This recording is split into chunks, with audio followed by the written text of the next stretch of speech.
네, 한 주간의 이슈들 네컷 시사만화로 풀어보는 시간이죠. 나대로 선생의 이용화백, 인유한 연세대 교수, 김현광 전 국회의장 비서실장, 조수진 동아일보 정치부 차장 나오셨습니다. 안녕하십니까? 네. 네, 안녕하세요. 네. 자, 우리 김현광 비서실장 좀 오랜만에 좀 방송 나오신 것 같습니다. 처음 나온 것 같습니다. 처음 나온 것 같습니다. 자, 오늘 좋은 말씀 부탁드리겠습니다. 자, 화백님, 오늘 첫 번째 만화 어떤 만화 그려오셨습니까? 오늘이 새누리당의 혁신위가 어제 열렸습니다. 네.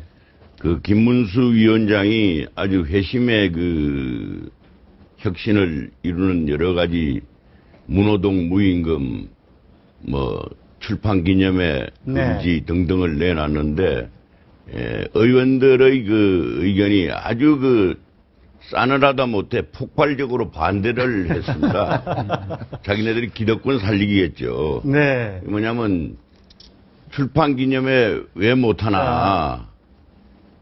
네. 그다음에 출판 기념회 왜 못하게 하냐. 왜 못하게 하냐. 예. 특권 포기 못한다. 네. 그래서 난리가 났습니다. 그래서, 할 말 다 했다고 이제 의원들이 이렇게 아주 흡족해서 나오는데. 네. 당에서는. 네. 제 발로 다 걸려들었다는 겁니다. 제 발로 걸려들었다? 예. 무슨 의미일까요? 자, 한번 보겠습니다. 다음 공천 탈락 의원들은 아까 반대했던 네. 사람들 3사람. 네. 그 다음에 또 두 번째는 유권자들이 네. 의원들을 공천을 설사 받더라도 네. 선거에서 판결을 한다 그런 얘기입니다. 네. 오늘 어느 신문에 지금 폐암으로 고생하시는 소설가께서 말씀하셨지만은 복거일 씨요. 예, 네. 복거일 선생님께서도 다음 선거에서 공천이든 뭐든 말은 안 했습니다만은 아마 불이익을 당할 것이다 하는 것이 이번 반대 의원들에게 네. 이런 메시지였습니다. 사실은 지금 총선이 1년 반밖에 안 남았거든요. 지금 사실 의원들 관심은 다 그쪽에 가 있는 거 아니겠습니까? 김 비서관님 어떻게 보세요?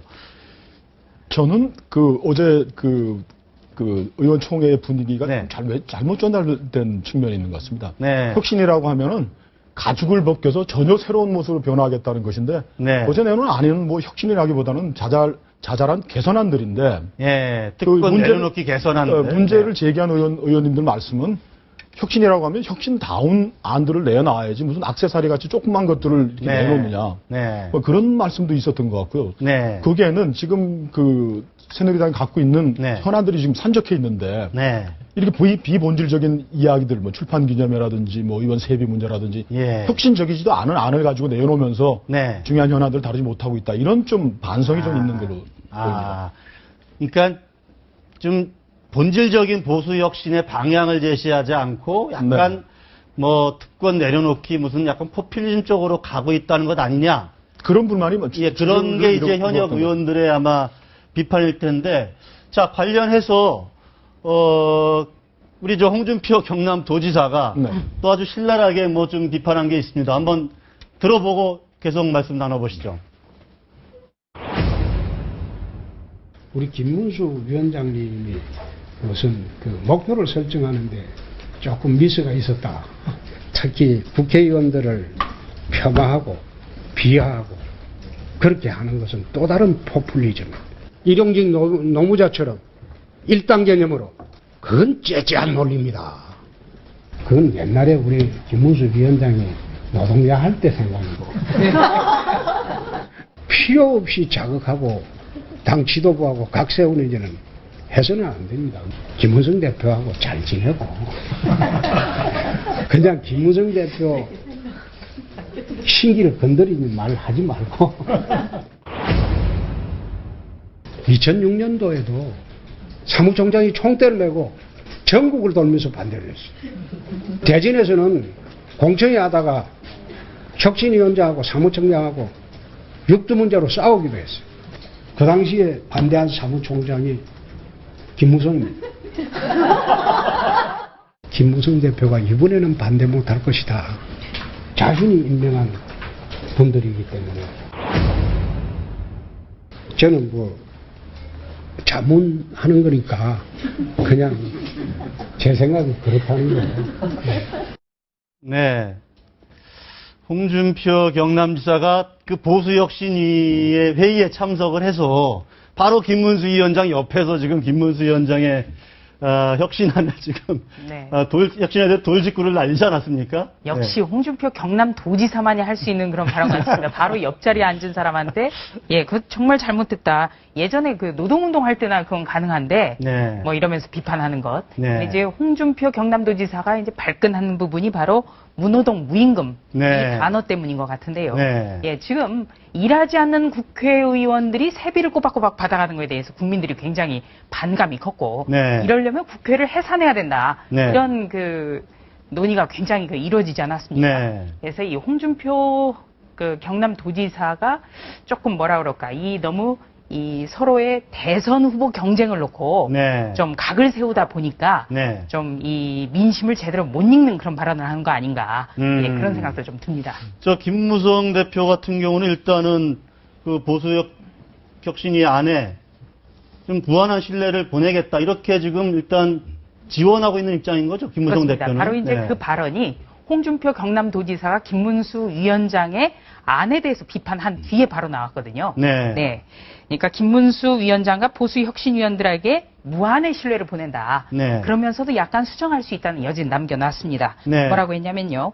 그 출판 기념회 금지, 세비 관련은 그 반대 논리 중에 합리적인 부분은 좀 받아들이겠다. 네. 그런데 문제는 김문수 위원장이 그 이번에 내놓은 안 중에 우리 김영관 전 실장이 얘기했지만 별로 새로운 내용이 없습니다. 네. 그래서 개혁이라는 게 참 정말 힘들구나. 네. 별로 새로울 것 같지도 않은 안에 대해서 그 새누리당의 대선 후보들도 이렇게 갑론을박을 하고 네. 또 보수 대혁신을 기치로 내세웠던 새누리당 김무성 대표도 수정 의사도 밝혔고 네. 개혁은 정말 어려운 거다. 이런 생각을 했습니다. 임 박사님은 좀 어떻게 보세요? 이게 지금 국민의 시각하고 국회의원들의 시각에 좀 약간 괴리가 있는 것 같아요. 정치를 하려면 돈이 필요한데 네. 구라파와 미국도 옳지는 않습니다. 너무 어마어마한 돈을 많이 써요. 네. 그래서 답은 꼭 선진국에 있는 거 아닙니다. 네.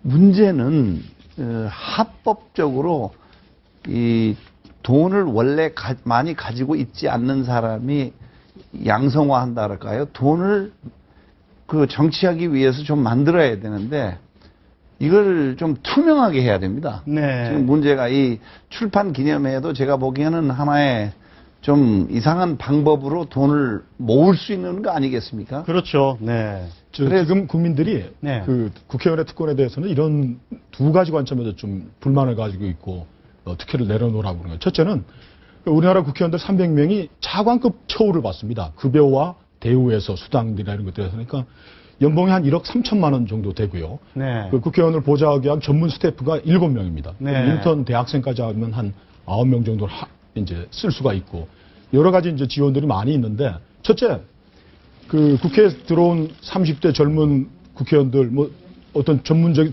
네. 없고 직업 경력도 없는 사람이 국회에 냈다는 이유로 1억 3천만 원이라는 연봉을 받는 것이 합당한 것이냐.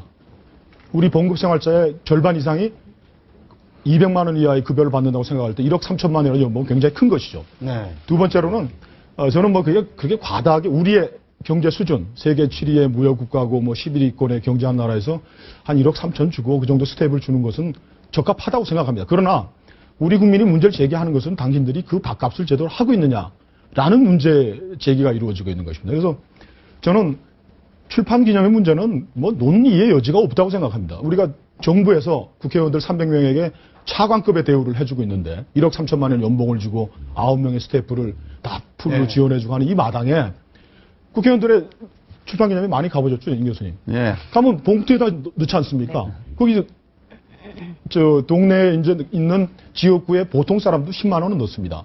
그리고 그 관과 얽히고 네. 상임에도 얽힌 사람들은 100만 원, 500만 원도 넣고 하는데 그 5천 원짜리 원가의 책을 100만 원, 500만 원에 파는 이런 불법적인 불투명한 돈을 만드는 통로는 사라져야죠. 근데 문제 제기도 있으면 이걸 어떻게 막느냐? 막는 방법은 선관위에서 내놓은 안으로 하면 될 것 같습니다. 이거는 네. 그렇다고 해서 지금 뭐 국회의원이 됐다고 해서 언론, 출판, 집회, 결사의 국민의 기본권을 제한할 수는 없는 거죠. 출판 기념회 해라.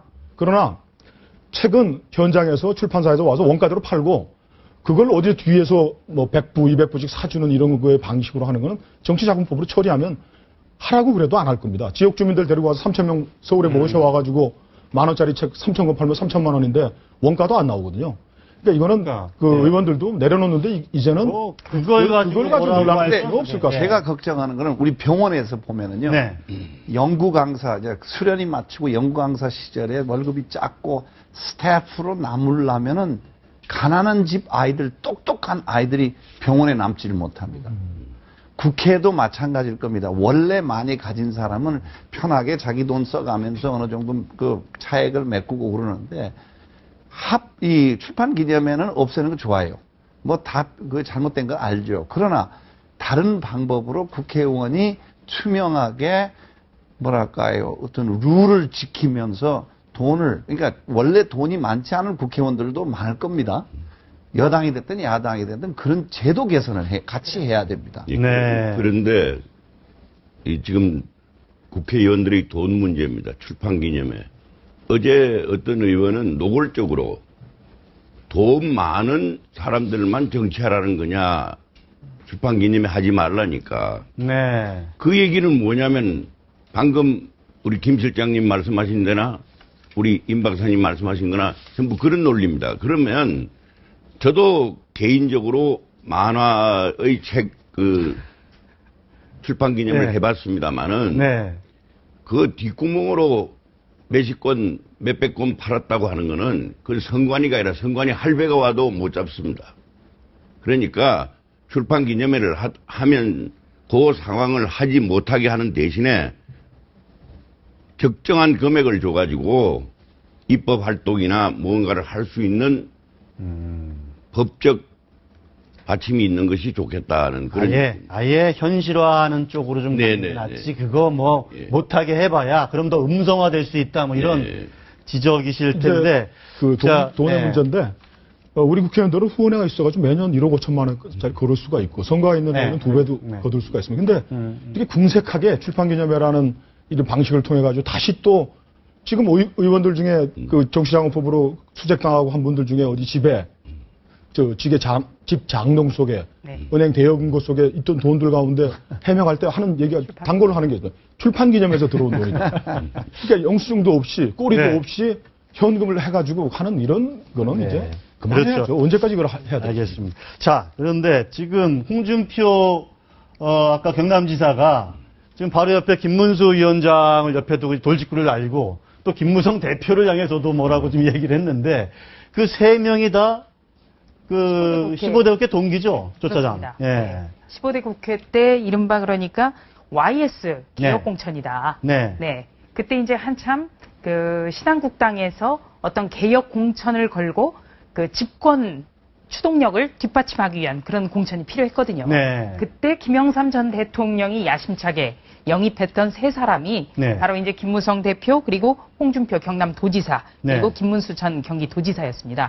그런데 지금은 이제 현재 그 새누리당의 대선 주자로서 서로 각 사안별로 경쟁도 하고 또 협력도 하고 아주 희한한 그런 관계를 지금 맺어가고 있죠. 네.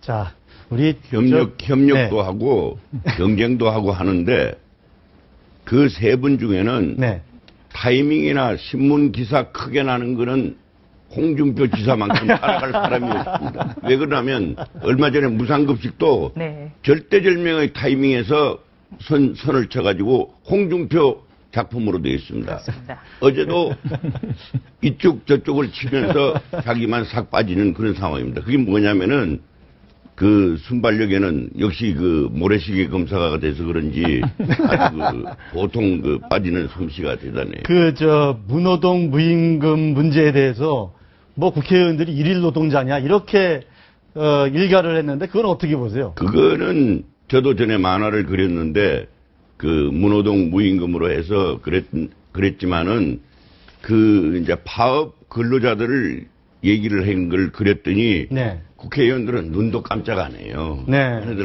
자기네들 얘기는 국회의사당에만 있는 것이 일이 아니고 지역구에 가서 일 보는 거, 또 딴 데 가서 일 보는 거, 입법 활동한다고 국회 도서관에서 일하는 것도 일하는 거다. 이런 식으로 배변을 늘어놓기 때문에 네. 사람들 또 따라가기가 힘들죠. 자, 국민 소환제, 국회의원 소환제. 그거는 좀 외국에는 좀 있죠. 그런 사례가. 그러면요, 있죠. 그걸 우리나라에도 좀 도입할 필요가 있을까요? 글쎄요, 이제 이게 삼권 분리에 의해서 특혜가 있어야죠. 네. 어느 정도는. 근데 그 특권, 어느 정도의 특권이 있어야 되지만 문제는 그 순간만 넘기면은 국민들도 잊어버리고 우리가 다 잊어버려요. 네. 그냥 묻혀버려요. 네. 그래서 국회의원들이 뭐랄까요, 면죄부를 받는 것처럼 보이고 또 미움을 사고 그래서 뭔가 정리가 필요한 것 같은데 뭐 저는 의사이기 때문에 어떻게 해야 됩니까? 원래 이 국민 소환제라는 거는 그 새누리당 김문수 네. 혁신위원장이 애초부터 혁신 방안에 넣겠다. 네. 이렇게 선언을 했다가 이번에 의원총회 보고한 안에서는 정작 빠졌거든요. 네. 근데 우리 같이 이렇게 그 권력 투쟁이 굉장히 난무한 상황에서는 상대 당이라든지 상대 후보가 악용할 소지는 분명히 있습니다. 네. 그런데 대통령만 하더라도 뭔가 잘못이 있으면 탄핵이라는 어떤 제도적 장치가 갖춰져 있거든요. 있죠. 네. 그리고 지방의원에 대해서는 지금은 주민 소환제가 적용이 되는데 네. 유독 국회의원만 아무 견제를 받지 않는다. 네. 이거는 좀 문제가 있다고 생각을 합니다. 그 속담에 이런 말이 있습니다. 며느리가 미우면 발 뒤꿈치 맨들맨들한 것도 보기 싫다는 건데. 근데 정치 혐오가 이제 우리 가게에 깔려 있으니까 우리만 네. 그런 건 아닙니다. 미국에서도 뭐 네. 정치인 신뢰하느냐 그러면 뭐 한 10% 20%도 안 되면 뭐 마찬가지죠. 정치인들에 네. 대한 국민들의 기대가 있는 만큼 큰 건데. 다양하게 뭐 국회의원들의 권한을 제한할 수 있는 방법이 실효성이 없습니다. 네. 국민 소환제에서 도대체 얼마나 많은 사람들의 몇 %의 사람들이 동의를 해서 또 그 주민 투표를 하고 복잡한 것이고 네. 그 일을 열심히 하고 국민의 신뢰를 얻는 게 이걸 그게 돌파해 가는 급선무다. 방법이죠. 네. 정치권에서는. 자, 알겠습니다. 두 번째 만화로 한번 예. 뭐 관련된 얘기인데요. 예, 넘어갈까요? 오늘이 수능입니다. 그렇죠. 네. 근데 정말 지금 5교시를 지금 진행하고 예, 있습니다. 한파 때문에, 수능 한파 때문에 그 수험생들이 엄청나게 떨고 있을 거고, 또 한 가지 아까 우리 앵커께서 말씀하신 대로 시험 치고 나오면 대학 졸업해도 직장 하나 구하기 힘든 세상이라서 더욱 음산하고 춥다고 그렇게 말씀하신 네. 게 잘 들렸습니다만은 수능 선물도 있는데 수능 선물이 잘 봐라고 이 돋보기도 봐라. 줍니다. 이게 돋보기죠, 돋보기. 네. 그다음에 잘 풀으라고 휴지. 네. 그다음에 이제 그 검찰에서도 선물을 줍니다. 이게 지금 누굽니까? 이 정자라고 쓰는데. 정형건 의원입니다. 정형근 전 의원. 네, 예, 예. 네. 그러면서 포크 잘 찍으라는 포크인데 네. 넌 찍겠어 해가지고 이렇게 포크를 줍니다. 왜 정형근 의원에게 이 포크 선물을 보냈을까요? 왜냐하면 그 당시에?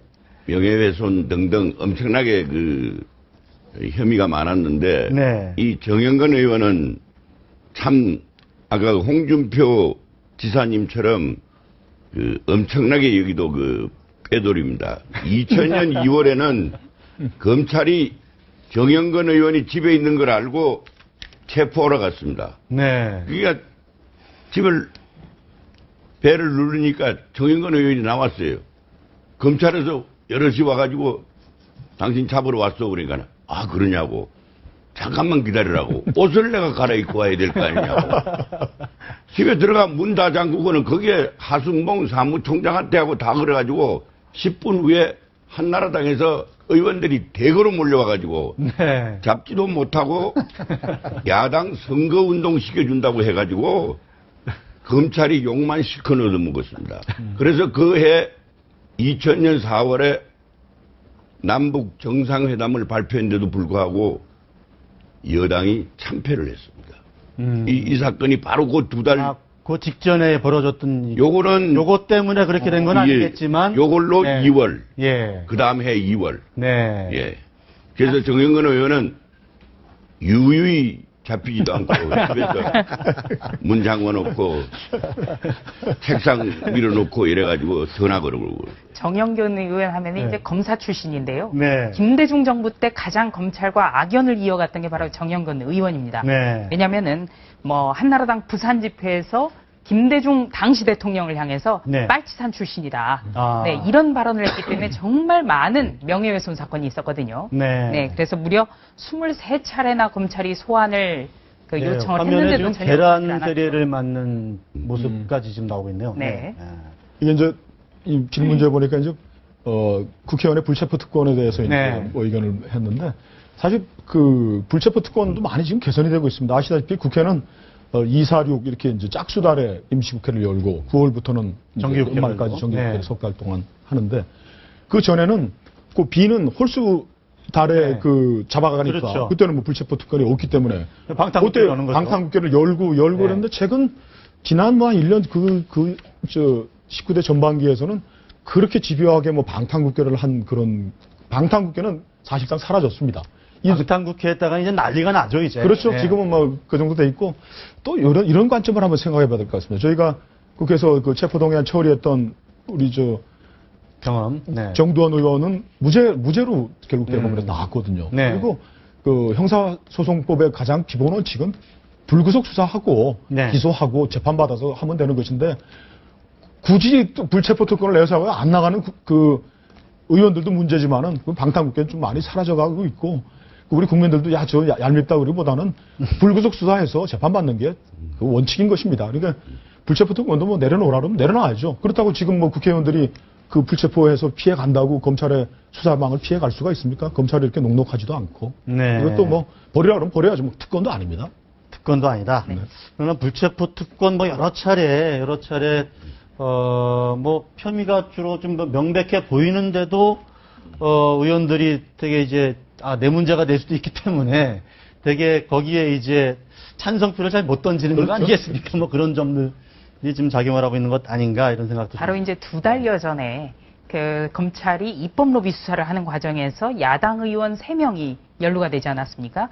그때 그 어떤 회기를 5분 앞두고 회기 종료 5분을 앞두고 갑자기 임시국회에 네. 상정안을 의결을 하면서 이 불체포 특권 네. 이번에 한 번 더 손질해야 되지 않느냐 네. 그런 여론이 좀 일었죠. 알겠습니다. 네. 자.